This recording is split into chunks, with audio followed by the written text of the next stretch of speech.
Hello friends, today we're gonna be installing the Sandisk 256 GB Extreme Pro SDXC SD card into the Lumix FZ1000 camera.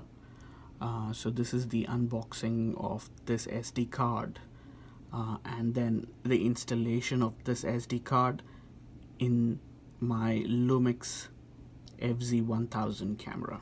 So let's begin.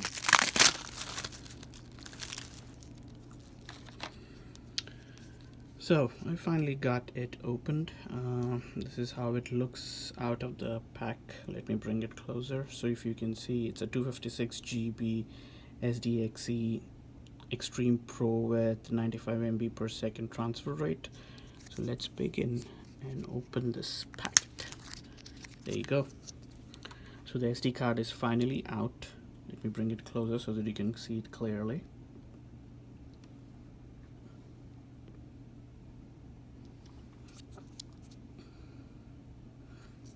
Oh, it says made in China as always.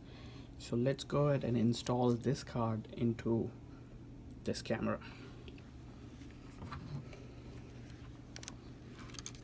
So I'm gonna open up. I think I dropped the lens cap. Let me bring it back. There you go. So open. I'm gonna remove a very old SD card that I had, 256 MB. I know it's very old. Well, I was just using it till my this SD card was delivered. So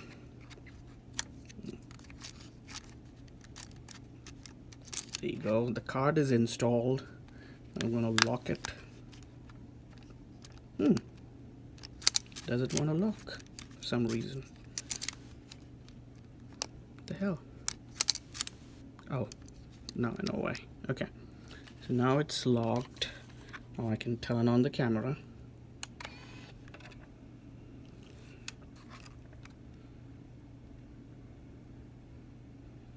Perfect. Now I think, as you can see, the number, it says 99999 plus. That means it can now save to this SD card. What this 999 signifies is that's the amount of photographs that it can store. Let me switch it to video. Let's see what it says. It says 29 minutes and 59 seconds of record time in 4K. As you can see, this is a 4K camera. As you can see, it says Lumia 4K DMZ FZ1000. So that's about it. I'm gonna shoot some very nice videos and photographs, and I'm gonna upload it very soon. So and as usual, have a look at the camera, and thank you very much for viewing my video, and please subscribe. Thank you.